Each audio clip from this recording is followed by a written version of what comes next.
19 ਸਤੰਬਰ ਸੰਨ 2019 Gurpreet Singh Punjabi radio USA ਤੇ update Canada ਲੈ ਕੇ ਹਾਜ਼ਰ ਹੈ। ਪੇਸ਼ ਨੇ ਹੁਣ ਤੱਕ ਦੀਆਂ ਖਾਸ ਖਬਰਾਂ।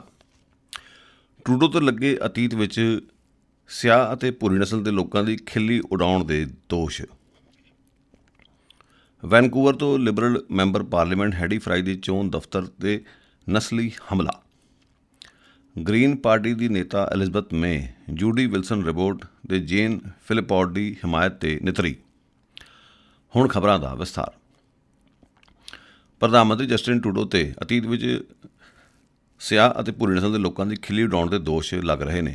ਉਹਨਾਂ ਦੇ ਕੁਝ ਪੁਰਾਣੇ ਵੀਡੀਓ ਤੇ ਤਸਵੀਰਾਂ ਪ੍ਰਕਾਸ਼ ਵਿੱਚ ਆਏ ਨੇ, ਜਿਸ ਤੋਂ ਇੰਝ ਪ੍ਰਤੀਤ ਹੁੰਦਾ ਹੈ ਕਿ ਟਰੂਡੋ ਨੇ ਕਿਸੇ ਸਮੇਂ ਸਿਆਹ ਅਤੇ ਭੂਰੀ ਨਸਲ ਦੇ ਲੋਕਾਂ ਦੀ ਖਿੱਲੀ ਉਡਾਈ ਸੀ।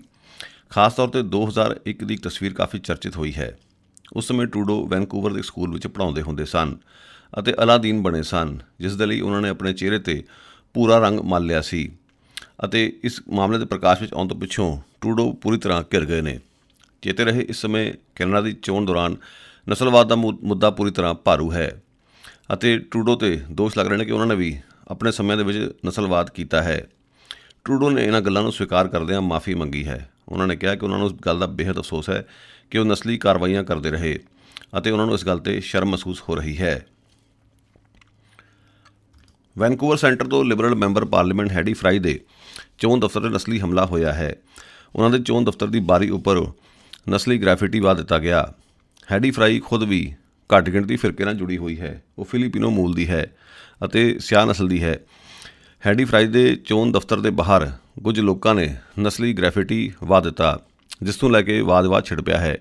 ਹੈਡੀ ਫਰਾਈ ਨਸਲਵਾਦ ਦੇ ਖਿਲਾਫ ਬੋਲਦੀ ਵੀ ਆਈ ਹੈ ਅਤੇ ਉਸ ਦੇ ਉੱਪਰ ਪਹਿਲਾਂ ਵੀ ਉਸ ਨੂੰ ਨਸਲੀ ਤਾਣਿਆਂ ਦਾ ਸਾਹਮਣਾ ਕਰਨਾ ਪੈਂਦਾ ਰਿਹਾ ਹੈ।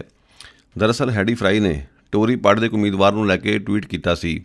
ਉਕਤ ਟੋਰੀ ਉਮੀਦਵਾਰ ਨੇ ਸਿਆਹ ਨਸਲ ਦੇ ਲੋਕਾਂ ਬਾਰੇ ਭੱਦੀ ਸ਼ਬਦਾਵਲੀ ਵਰਤੀ ਸੀ ਅਤੇ ਉਸਨੇ ਇਸ ਦਾ ਵਿਰੋਧ ਕੀਤਾ ਸੀ, ਜਿਸ ਦੇ ਪ੍ਰਤੀਕਰਮ ਵਜੋਂ ਉਸ ਦੇ ਚੋਣ ਦਫ਼ਤਰ ਦੀ ਬਾਰੀ 'ਤੇ ਨਸਲੀ ਗ੍ਰਾਫਿਟੀ ਵਾ ਦਿੱਤਾ ਗਿਆ। ਅਧਿਕਾਰੀਆਂ ਵੱਲੋਂ ਇਸ ਮਾਮਲੇ ਨੂੰ ਕਾਫੀ ਗੰਭੀਰਤਾ ਨਾਲ ਲਿਆ ਜਾ ਰਿਹਾ ਹੈ। ਚੇਤੇ ਰਹੇ, ਇਸ ਤੋਂ ਪਹਿਲਾਂ ਮੌਂਟਰੀਆਲ ਦੇ ਵਿੱਚ ਘੱਟ ਗਿਣਤੀ ਫਿਰਕੇ ਨਾਲ ਜੁੜੀਆਂ 2 ਔਰਤਾਂ ਦੇ ਚੋਣ ਸਾਈਨਾਂ ਦੇ ਉੱਪਰ ਸਵਸਤਿਕਾ ਚਿੰਨ੍ਹ ਵਾਏ ਗਏ ਸਨ। ਉਹ ਮਾਮਲਾ ਠੰਡਾ ਨਹੀਂ ਸੀ ਪਿਆ ਕਿ ਹੈਡੀ ਫਰਾਈ ਦੇ ਚੋਣ ਦਫ਼ਤਰ ਦੇ ਬਾਹਰ ਕੀਤੀ ਗਈ ਇਸ ਕਾਰਵਾਈ ਨੂੰ ਲੈ ਕੇ ਚਰਚਾ ਛਿੜ ਗਈ ਹੈ। ਗ੍ਰੀਨ ਪਾਰਟੀ ਦੀ ਨੇਤਾ ਐਲਿਜ਼ਬeth ਮੇ ਜੋਡੀ ਵਿਲਸਨ ਰਿਬੋਟ ਅਤੇ ਜੇਨ ਫਿਲਿਪੋਡ ਦੀ ਹਮਾਇਤ 'ਤੇ ਨਿੱਤਰ ਆਈ ਹੈ। ਕੱਲ੍ਹ ਇਹਨਾਂ 2 ਔਰਤਾਂ ਦੀ ਵੈਨਕੂਵਰ ਵਿਖੇ ਵੱਡੀ ਰੈਲੀ ਹੋਈ, ਜਿਸ ਨੂੰ ਭਰਵਾਂ ਹੁੰਗਾਰਾ ਮਿਲਿਆ ਅਤੇ ਗ੍ਰੀਨ ਪਾਰਟੀ ਦੇ ਨੇਤਾ ਐਲਿਜ਼ਬeth ਮੇ ਦੇ ਉੱਥੇ ਪਹੁੰਚਣ ਨਾਲ ਉਹਨਾਂ ਦੀ ਮੁਹਿੰਮ ਨੂੰ ਹੁਲਾਰਾ ਮਿਲਿਆ ਹੈ। ਜੋਡੀ ਵਿਲਸਨ ਰਿਬੋਟ ਅਤੇ ਜੇਨ ਫਿਲਿਪੋਡ ਟਰੂਡੋ ਸਰਕਾਰ ਵਿੱਚ ਮੰਤਰੀ ਹੁੰਦੀਆਂ ਸਨ। SNC ਲਾਵਲਿਨ ਮੁੱਦੇ ਨੂੰ ਲੈ ਕੇ ਟਰੂਡੋ ਸਰਕਾਰ ਨੇ ਇਹਨਾਂ ਦੀ ਬਲੀ ਦੇ ਦਿੱਤੀ ਸੀ, ਜਿਸ ਤੋਂ ਪਿੱਛੋਂ ਟਰੂਡੋ ਸਰਕਾਰ ਦੀ ਆਲੋਚਨਾ ਸ਼ੁਰੂ ਹੋ ਗਈ ਸੀ। ਟਰੂਡੋ ਸਰਕਾਰ ਦੇ ਦੋਸ਼ ਲੱਗਦੇ ਨੇ ਕਿ ਬਦਨਾਮ SNC ਲਾਵਲਿਨ ਕੰਪਨੀ ਨੂੰ ਬਚਾਉਣ ਦੀ ਖਾਤਰ ਉਹਨਾਂ ਨੇ ਇਹਨਾਂ 2 ਮੰਤਰੀਆਂ ਦੀ ਬਲੀ ਦਿੱਤੀ ਸੀ ਅਤੇ ਦੋਨੇ ਹੁਣ ਇੰਡੀਪੈਂਡੈਂਟ ਤੌਰ 'ਤੇ ਚੋਣ ਲੜ ਰਹੀਆਂ ਨੇ। ਬਰੈਂਪਟਨ ਈਸਟ ਤੋਂ ਲਿਬਰਲ ਪਾਰਟੀ ਦੇ ਮੈਂਬਰ ਪਾਰਲੀਮੈਂਟ ਰਾਜ ਗਰੇਵਾਲ ਚੋਣ ਨਹੀਂ ਲੜ ਰਹੇ। ਚੇਤੇ ਰਹੇ, ਰਾਜ ਗਰੇਵਾਲ ਵਿਵਾਦਾਂ ਵਿੱਚ ਘਿਰ ਗਏ ਸਨ, ਜਿਸ ਦੇ ਮੱਦੇਨਜ਼ਰ ਉਹਨਾਂ ਨੂੰ ਕਾਕਸ ਛੱਡਣੀ ਪਈ ਸੀ ਅਤੇ 2018 ਵਿੱਚ ਇਹ ਗੱਲ ਰੌਸ਼ਨੀ ਵਿੱਚ ਆਈ ਸੀ ਕਿ ਉਹਨਾਂ ਨੇ ਕਿਸੇ ਵੇਲੇ ਜੂਆ ਖੇਡਿਆ ਸੀ ਅਤੇ ਜੂਆ 'ਤੇ ਪੈਸਾ ਰੋੜਿਆ ਸੀ। ਉਹਨਾਂ ਨੂੰ ਜੂਏ ਦੀ ਲੱਤ ਲੱਗ ਗਈ ਸੀ। ਉਹਨਾਂ ਨੇ ਇਸ ਗੱਲ ਨੂੰ ਸਵੀਕਾਰ ਕਰ ਲਿਆ ਸੀ, ਜਿਸ ਤੋਂ ਪਿੱਛੋਂ ਉਹਨਾਂ ਨੂੰ ਕਾਕਸ ਹਟਾ ਦਿੱਤਾ ਗਿਆ ਸੀ। ਰਾਜ ਗਰੇਵਾਲ ਨੇ ਐਲਾਨ ਕੀਤਾ ਹੈ ਕਿ ਚੋਣ ਨਹੀਂ ਲੜ ਰਹੇ। NDP ਦੇ ਕੌਮੀ ਨੇਤਾ ਜਗਮੀਤ ਸਿੰਘ ਨੇ ਇੱਕ ਅਹਿਮ ਐਲਾਨ ਕੀਤਾ ਹੈ। ਉਹਨਾਂ ਨੇ ਓਨਟਾਰੀਓ ਦੇ ਸਡਬਰੀ ਇਲਾਕੇ ਵਿੱਚ ਐਲਾਨ ਕੀਤਾ ਹੈ ਕਿ ਜੇਕਰ NDP ਸੱਤਾ ਵਿੱਚ ਆਈ ਤਾਂ ਲੋੜਵੰਦ ਲੋਕਾਂ ਨੂੰ ਮੁਫਤ ਦੰਦ ਦਾ ਇਲਾਜ ਮੁਹੱਈਆ ਕਰਵਾਇਆ ਜਾਵੇਗਾ। ਲੋਕਾਂ ਨੂੰ ਦੰਦਾਂ ਦੇ ਇਲਾਜ 'ਤੇ ਕਾਫੀ ਪੈਸੇ ਖਰਚ ਕਰਨੇ ਪੈਂਦੇ ਨੇ। ਜਗਮੀਤ ਸਿੰਘ ਦਾ ਕਹਿਣਾ ਹੈ ਕਿ ਜੇਕਰ NDP ਸੱਤਾ ਵਿੱਚ ਆਈ ਤਾਂ ਅਜਿਹੇ ਲੋਕਾਂ ਨੂੰ ਵੱਡੀ ਰਾਹਤ ਮਿਲੇਗੀ। ਉਹਨਾਂ ਦਾ ਕਹਿਣਾ ਹੈ ਕਿ $70,000 ਤੋਂ ਘੱਟ ਆਮਦਨ ਵਾਲੇ ਲੋਕਾਂ ਨੂੰ ਮੁਫਤ ਦੰਦ ਚਿਕਿਤਸਾ ਮੁਹੱਈਆ ਕੀਤੀ ਜਾਵੇਗੀ ਅਤੇ 2020 ਤੋਂ ਅਜਿਹਾ ਸ਼ੁਰੂ ਹੋ ਜਾਵੇਗਾ। ਕੁਬੈਕ ਸਿਟੀ ਦੀ ਮਸਜਿਦ ਉੱਪਰ ਹੋਏ ਨਸਲੀ ਹਮਲੇ ਵਿੱਚ ਸ਼ਾਮਲ ਵਿਅਕਤੀ ਦੇ ਲਈ ਉਸਦੇ ਬਚਾਅ ਪੱਖ ਦੇ ਵਕੀਲਾਂ ਨੇ ਮੰਗ ਕੀਤੀ ਕਿ ਉਸਦੀ ਸਜ਼ਾ ਨੂੰ ਘਟਾਇਆ ਜਾਵੇ। ਚੇਤੇ ਰਹੇ, ਜਨਵਰੀ 2017 ਦੇ ਵਿੱਚ ਕੁਬੈਕ ਸਿਟੀ ਦੀ ਇੱਕ ਮਸਜਿਦ ਉੱਪਰ ਨਸਲੀ ਹਮਲਾ ਹੋਇਆ ਸੀ। ਇਸ ਹਮਲੇ ਵਿੱਚ 6 ਸ਼ਰਧਾਲੂ ਮਾਰੇ ਗਏ ਸਨ। ਅਲੈਗਜ਼ੈਂਡਰਾ ਬਿਸੋਨਾਈਟ ਨੇ ਉਸ ਮਾਮਲੇ 'ਚ ਆਪਣਾ ਗੁਨਾਹ ਸਵੀਕਾਰ ਕਰ ਲਿਆ ਸੀ। ਉਸ ਉੱਪਰ ਨਫ਼ਰਤ ਦਾ ਜੁਰਮ ਕਰਨ ਦੇ ਦੋਸ਼ ਨੇ ਅਤੇ ਇਸ ਮਾਮਲੇ ਵਿੱਚ ਉਸ ਨੂੰ 40 ਸਾਲਾਂ ਦੀ ਸਜ਼ਾ ਸੁਣਾਈ ਗਈ ਸੀ ਅਤੇ ਉਸ ਨੂੰ ਪੈਰੋਲ ਮਿਲਣ ਦੀ ਕੋਈ ਸੰਭਾਵਨਾ ਨਹੀਂ ਹੈ। ਬਚਾਓ ਪੱਖ ਦਾ ਕਹਿਣਾ ਕਿ ਸਜ਼ਾ ਕਾਫੀ ਸਖਤ ਹੈ, ਇਸ ਨੂੰ ਨਰਮ ਕੀਤਾ ਜਾਵੇ। ਉਹਨਾਂ ਨੇ ਇਸ ਦੇ ਲਈ ਅਦਾਲਤ ਦਾ ਦਰ ਖੜਕਾਇਆ ਹੈ, ਪਰੰਤੂ ਸਰਕਾਰੀ ਪੱਖ ਦਾ ਕਹਿਣਾ ਹੈ ਕਿ ਸਜ਼ਾ ਨਾ ਕਾਫੀ ਹੈ ਅਤੇ ਇਸ ਨੂੰ ਘਟਾਉਣ ਦਾ ਸਵਾਲ ਹੀ ਪੈਦਾ ਨਹੀਂ ਹੁੰਦਾ। ਔਸ਼ਵਾ ਇਲਾਕੇ ਦੇ ਇੱਕ GM ਪਲਾਂਟ ਦੇ 1200 ਮੁਲਾਜ਼ਮਾਂ ਦਾ ਭਵਿੱਖ ਖਤਰੇ ਵਿੱਚ ਪੈ ਗਿਆ ਹੈ। ਇਸ ਇਲਾਕੇ ਦੇ ਵਿੱਚ ਟਰੱਕਾਂ ਦੀ ਅਸੈਂਬਲੀ ਲਾਈਨ ਹੈ ਜਿਸ ਨੂੰ ਬੰਦ ਕਰਨਾ ਪੈ ਗਿਆ ਹੈ। ਦਰਅਸਲ ਅਮਰੀਕਾ ਵਿੱਚ ਯੂਨਾਈਟਿਡ ਆਟੋ ਵਰਕਰਸ ਨੇ ਹੜਤਾਲ ਕਰ ਦਿੱਤੀ ਹੈ। 49,000 ਦੇ ਕਰੀਬ ਦੇ ਕਾਮੇ ਹੜਤਾਲ 'ਤੇ ਚਲੇ ਗਏ ਨੇ, ਜਿਸ ਦਾ ਅਸਰ ਔਸ਼ਵਾ ਦੇ ਇਸ ਪਲਾਂਟ 'ਤੇ ਪਿਆ ਹੈ ਅਤੇ ਉੱਥੋਂ ਪਾਰਟ ਆਉਣੇ ਬੰਦ ਹੋ ਗਏ ਨੇ, ਜਿਸ ਕਾਰਨ ਅਸੈਂਬਲੀ ਲਾਈਨ ਬੰਦ ਕਰ ਦਿੱਤੀ ਗਈ ਅਤੇ 1200 ਮੁਲਾਜ਼ਮਾਂ ਨੂੰ ਘਰੇ ਬੈਠਣ ਲਈ ਕਹਿ ਦਿੱਤਾ ਗਿਆ ਹੈ, ਜਿਸ ਨਾਲ ਉਹਨਾਂ ਦਾ ਭਵਿੱਖ ਡਾਵਾਂਡੋਲ ਨਜ਼ਰ ਆ ਰਿਹਾ ਹੈ। ਐਡਮਿੰਟਨ ਦੀ ਇੱਕ ਫੌਜੀ ਔਰਤ ਦੇ ਖਿਲਾਫ ਆਪਣੇ 3 ਬੱਚਿਆਂ ਦੇ ਇਰਾਦੇ ਕਤਲ ਦੇ ਮਾਮਲੇ ਵਿੱਚ ਚਾਰਜ ਕਰ ਲਿਆ ਗਿਆ ਹੈ। ਕਾਰਪੋਰਲ ਸ਼ੈਂਟਲ ਜੈਡ ਵਿਗਾ ਕੌਂਡੀ 'ਤੇ ਦੋਸ਼ ਲੱਗਦੇ ਨੇ ਕਿ ਉਸਨੇ 2015 ਦੇ ਵਿੱਚ ਆਪਣੇ ਘਰ ਨੂੰ ਅੱਗ ਲਾਉਣ ਦੀ ਕੋਸ਼ਿਸ਼ ਕੀਤੀ ਸੀ ਅਤੇ ਉਸ ਤੋਂ ਪਹਿਲਾਂ ਉਸਨੇ ਆਪਣੇ 3 ਬੱਚਿਆਂ ਨੂੰ ਨੀਂਦ ਦੀਆਂ ਗੋਲੀਆਂ ਦੇ ਦਿੱਤੀਆਂ ਹਨ ਅਤੇ ਖੁਦਕੁਸ਼ੀ ਕਰਨ ਦੀ ਤਿਆਰੀ ਕਰ ਲਈ ਸੀ ਅਤੇ ਇਸ ਪੂਰੇ ਮਾਮਲੇ ਦੀ ਪੜਤਾਲ ਦੇ ਮੱਦੇਨਜ਼ਰ ਉਸ ਨੂੰ ਹੁਣ ਚਾਰਜ ਕਰ ਲਿਆ ਗਿਆ ਹੈ। ਉਸ ਦੇ ਖਿਲਾਫ ਇਰਾਦਾ ਕਤਲ ਦੇ 3 ਮਾਮਲੇ ਦਰਜ ਕੀਤੇ ਗਏ ਨੇ। ਐਡਮਿੰਟਨ ਦੇ ਘਰ ਨੂੰ ਅੱਗ ਲੱਗੀ ਹੈ ਅਤੇ ਇੱਕ ਵਿਅਕਤੀ ਦੀ ਮੌਤ ਹੋਈ ਹੈ। ਇਹ ਦੁਰਘਟਨਾ ਨਾਰਥ ਈਸਟ ਇਲਾਕੇ ਵਿੱਚ ਵਾਪਰੀ ਹੈ। ਪੁਲਿਸ ਦਾ ਕਹਿਣਾ ਹੈ ਕਿ ਮਾਮਲਾ ਸ਼ੱਕੀ ਨਹੀਂ ਜਾਪਦਾ, ਪਰੰਤੂ ਮਾਮਲੇ ਦੀ ਪੜਤਾਲ ਜਾਰੀ ਹੈ। ਹੋਰ ਵੇਰਵਿਆਂ ਦੀ ਉਡੀਕ ਕੀਤੀ ਜਾ ਰਹੀ ਹੈ। ਮੈਨੀਟੋਬਾ ਦੇ ਮੁੱਖ ਮੰਤਰੀ ਬ੍ਰਾਇਨ ਬਲਸਟਰ ਦਾ ਕਹਿਣਾ ਹੈ ਕਿ ਉਹ ਆਪਣੇ ਸੂਬੇ ਦੇ ਵਿੱਚ ਪਲਾਸਟਿਕ ਬੈਗਾਂ 'ਤੇ ਪਾਬੰਦੀ ਲਾਉਣ ਬਾਰੇ ਸੋਚ ਰਹੇ ਨੇ। ਜੇਕਰ ਅਜਿਹਾ ਹੋ ਗਿਆ ਤਾਂ ਮੈਨੀਟੋਬਾ, ਪ੍ਰਿੰਸ ਐਡਵਰਡ ਆਈਲੈਂਡ ਅਤੇ ਨਿਊਫਾਊਂਡਲੈਂਡ ਐਂਡ ਲੈਬਰਾਡੋਰ ਤੋਂ ਪਿੱਛੋਂ ਤੀਜਾ ਅਜਿਹਾ ਸੂਬਾ ਹੋਵੇਗਾ ਜਿੱਥੇ ਪਲਾਸਟਿਕ ਬੈਗ ਦੇ ਇਸਤੇਮਾਲ 'ਤੇ ਪਾਬੰਦੀ ਲੱਗ ਜਾਵੇਗੀ। ਇਹ ਸਾਰਾ ਕੁਝ ਵਾਤਾਵਰਣ ਦੀ ਬਿਹਤਰੀ ਲਈ ਕੀਤਾ ਜਾ ਰਿਹਾ ਹੈ। ਬ੍ਰਾਇਨ ਬਲਸਟਰ ਦਾ ਕਹਿਣਾ ਹੈ ਕਿ ਉਹਨਾਂ ਦੀ ਸਰਕਾਰ ਇਸ ਗੱਲ ਲਈ ਪੂਰੀ ਤਰ੍ਹਾਂ ਵਚਨਬੱਧ ਹੈ ਕਿ ਕਿਵੇਂ ਨਾ ਕਿਵੇਂ ਪਲਾਸਟਿਕ ਦੇ ਥੈਲਿਆਂ 'ਤੇ ਰੋਕ ਲਾ ਦਿੱਤੀ ਜਾਵੇ ਅਤੇ ਇਸ ਦੇ ਲਈ ਹੁਣ ਤੋਂ ਹੀ ਮਸ਼ਵਰਾ ਸ਼ੁਰੂ ਕਰ ਦਿੱਤਾ ਗਿਆ ਹੈ। ਖਾਸ ਤੌਰ 'ਤੇ ਪ੍ਰਾਈਵੇਟ ਅਦਾਰਿਆਂ ਨਾਲ ਇਸ ਬਾਰੇ 'ਚ ਗੱਲਬਾਤ ਚੱਲ ਰਹੀ ਹੈ ਕਿ ਇਸ ਉੱਪਰ ਕਿਵੇਂ ਰੋਕ ਲਾਈ ਜਾਵੇ। ਵਿਨਿਪੈਗ ਵਿੱਚ ਪੁਲਿਸ ਨੇ ਮੋਟਰਸਾਈਕਲ ਗਿਰੋਹ ਹੈਲਸ ਏਂਜਲਸ ਦੇ ਇੱਕ ਅੱਡੇ 'ਤੇ ਛਾਪਾ ਮਾਰਿਆ ਹੈ। ਇਸ ਅੱਡੇ ਵਿੱਚ ਗੈਰ ਕਾਨੂੰਨੀ ਢੰਗ ਨਾਲ ਸ਼ਰਾਬ ਵਰਤਾਈ ਜਾਂਦੀ ਸੀ ਅਤੇ ਇਸ ਮਾਮਲੇ ਦੀ ਲੰਬੇ ਸਮੇਂ ਤੋਂ ਜਾਂਚ ਚੱਲ ਰਹੀ ਸੀ।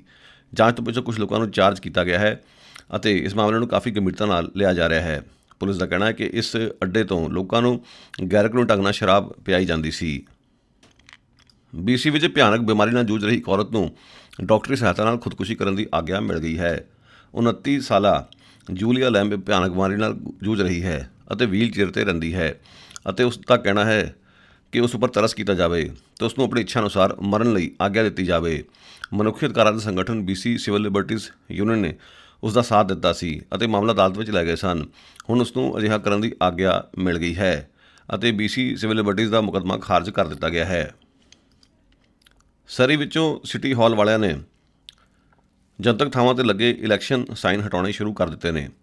ਚੇਤੇ ਰਹੇ, ਸਰੀ ਦੀ ਸਿਟੀ ਕੌਂਸਲ ਨੇ ਐਲਾਨ ਕੀਤਾ ਸੀ ਕਿ ਹੁਣ ਤੋਂ ਜਨਤਕ ਥਾਵਾਂ 'ਤੇ ਕੋਈ ਵੀ ਆਪਣੇ ਚੋਣ ਨਿਸ਼ਾਨ ਨਹੀਂ ਲਾ ਸਕੇਗਾ ਅਤੇ ਪਿਛਲੇ ਸਮੇਂ ਦੇ ਵਿੱਚ ਸਰੀ ਵਿੱਚ ਲੋਕ ਥਾਂ-ਥਾਂ 'ਤੇ ਆਪਣੇ ਚੋਣ ਇਲੈਕਸ਼ਨ ਸਾਈਨ ਗੱਡ ਦਿੰਦੇ ਸਨ, ਪਰੰਤੂ ਇਸ ਵਾਰ ਸਿਟੀ ਆਫ ਸਰੀ ਵੱਲੋਂ ਕਾਫੀ ਸਖਤੀ ਵਰਤੀ ਜਾ ਰਹੀ ਹੈ ਅਤੇ ਪਬਲਿਕ ਥਾਵਾਂ ਤੋਂ ਅਜਿਹੇ ਸਾਈਨ ਪੁੱਟੇ ਜਾ ਰਹੇ ਨੇ।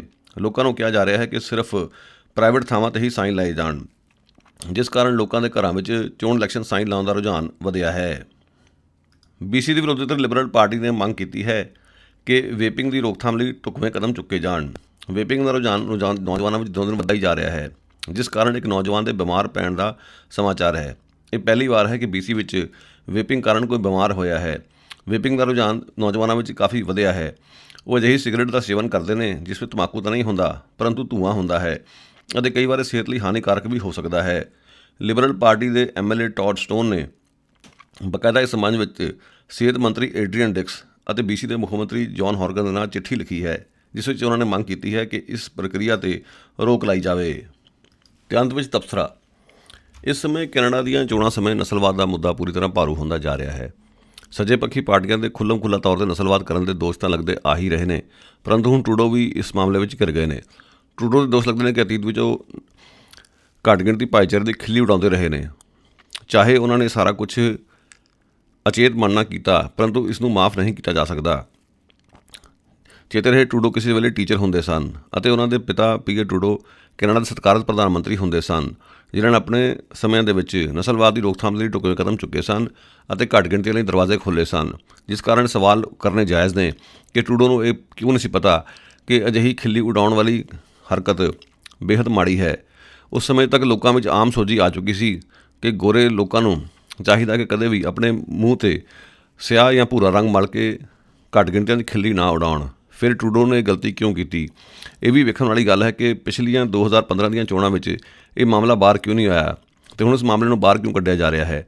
ਜਾਪਦਾ ਤਾਂ ਹੈ ਕਿ ਟਰੂਡੋ ਨੇ ਜੋ ਕੁਝ ਵੀ ਕੀਤਾ ਸੀ ਉਹ ਅਚੇਤ ਮਨ ਨਾਲ ਕੀਤਾ ਸੀ ਅਤੇ ਉਹਨਾਂ ਨੇ ਆਪਣੀ ਗਲਤੀ ਸਵੀਕਾਰ ਕਰ ਲਈ ਅਤੇ ਮਾਫੀ ਮੰਗੀ ਹੈ। ਪਰੰਤੂ ਦੂਜੇ ਪਾਸੇ ਸੱਜੇ ਪੱਖੀ ਪਾਰਟੀਆਂ ਨਾਲ ਜੁੜੇ ਉਹ ਵੀ ਉਮੀਦਵਾਰ ਨੇ ਜਿਹੜੇ ਸੁਚੇਤ ਮਨ ਨਾਲ ਮਿੱਥ ਕੇ ਨਸਲਵਾਦ ਫੈਲਾ ਰਹੇ ਨੇ ਅਤੇ ਉਹਨਾਂ ਦੇ ਸੰਬੰਧ ਗੋਰੇ ਨਸਲਵਾਦੀ ਸੰਗਠਨਾਂ ਨਾਲ ਵੀ ਨੇ ਅਤੇ ਉਹਨਾਂ ਵੱਲੋਂ ਕੀਤੇ ਜਾ ਰਹੇ ਨਸਲਵਾਦ ਦੀ ਤੁਲਨਾ ਜਸਟਿਨ ਟਰੂਡੋ ਦੀ ਇਹਨਾਂ ਨਸਲੀ ਕਾਰਵਾਈਆਂ ਨਾਲ ਨਹੀਂ ਕੀਤੀ ਜਾ ਸਕਦੀ। ਦੋਨਾਂ ਵਿੱਚ ਵਖਰੇਵਾਂ ਕਰਕੇ ਇਸ ਗੱਲ ਨੂੰ ਸਮਝਣਾ ਜ਼ਰੂਰੀ ਹੈ ਕਿ ਨਸਲਵਾਦ ਦਿਨੋਂ ਦਿਨ ਵੱਧਦਾ ਜਾ ਰਿਹਾ ਹੈ ਅਤੇ ਇੱਕ ਤਰੀਕੇ ਨਾਲ ਚੰਗੀ ਗੱਲ ਹੈ ਕਿ ਨਸਲਵਾਦ ਦੇ ਮੁੱਦੇ ਨੂੰ ਲੈ ਕੇ ਇਸ ਵਾਰ ਸਿਆਸਤ ਵਿੱਚ ਖੁੱਲ੍ਹਮ ਖੁੱਲ੍ਹਾ ਤੌਰ 'ਤੇ ਬਹਿਸ ਸ਼ੁਰੂ ਹੋ ਚੁੱਕੀ ਹੈ। ਅਮਰੀਕਾ ਵਿੱਚ ਡੋਨਲਡ ਟਰੰਪ ਦੇ ਰਾਸ਼ਟਰਪਤੀ ਚੁਣੇ ਜਾਣ ਤੋਂ ਪਿੱਛੋਂ ਲੋਕਾਂ ਦਾ ਇਹ ਕਹਿਣਾ ਸੀ ਕਿ ਅਮਰੀਕਾ ਵਿੱਚ ਨਸਲਵਾਦ ਵਧਿਆ ਹੈ, ਪਰੰਤੂ ਕੈਨੇਡਾ ਵਿੱਚ ਵੀ ਨਸਲਵਾਦ ਦਾ ਇਤਿਹਾਸ ਰਿਹਾ ਹੈ ਅਤੇ ਅਕਸਰ ਕੈਨੇਡਾ ਵਿੱਚ ਨਸਲਵਾਦ ਨੂੰ ਨਜ਼ਰਅੰਦਾਜ਼ ਕੀਤਾ ਜਾਂਦਾ ਰਿਹਾ ਹੈ। ਪਰੰਤੂ ਇੱਕ ਤਰੀਕੇ ਨਾਲ ਚੰਗੀ ਗੱਲ ਹੈ ਕਿ ਇਹਨਾਂ ਚੋਣਾਂ ਵਿੱਚ ਇਸ ਬਾਰੇ 'ਚ ਖੁੱਲ੍ਹਮ ਖੁੱਲ੍ਹਾ ਤੌਰ 'ਤੇ ਗੱਲ ਹੋ ਰਹੀ ਹੈ ਅਤੇ ਨਸਲਵਾਦ ਦੇ ਖਿਲਾਫ ਸੰਵਾਦ ਨਿਰੰਤਰ ਚੱਲਣਾ ਚਾਹੀਦਾ ਹੈ ਅਤੇ ਇਹਨਾਂ ਘਟਨਾਵਾਂ ਤੋਂ ਇਹੀ ਸਿੱਖਣਾ ਜ਼ਰੂਰੀ ਹੈ। ਇਹ ਸਨ ਅੱਜ ਦੀ ਅਪਡੇਟਸ। ਗੁਰਪ੍ਰੀਤ ਨੂੰ ਦਿਓ ਇਜਾਜ਼ਤ। ਧੰਨਵਾਦ। ਮੇਰੀ ਤੁਹਾਡੀ ਮੁਲਾਕਾਤ ਹੁਣ ਕੱਲ੍ਹ ਨੂੰ ਦੁਬਾਰਾ ਹੋਵੇਗੀ। Have a nice day.